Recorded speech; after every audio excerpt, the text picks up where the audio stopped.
अशोक जाता त्यो भाइलाई बोलाएर नास्ता खाने बेला भयो होला त्यसलाई दाइ नास्ता खान आउनु अरे नास्ता खान आउनु अरे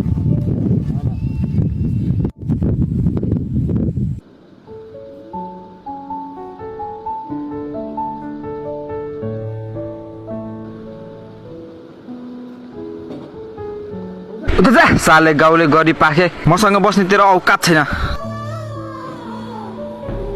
ल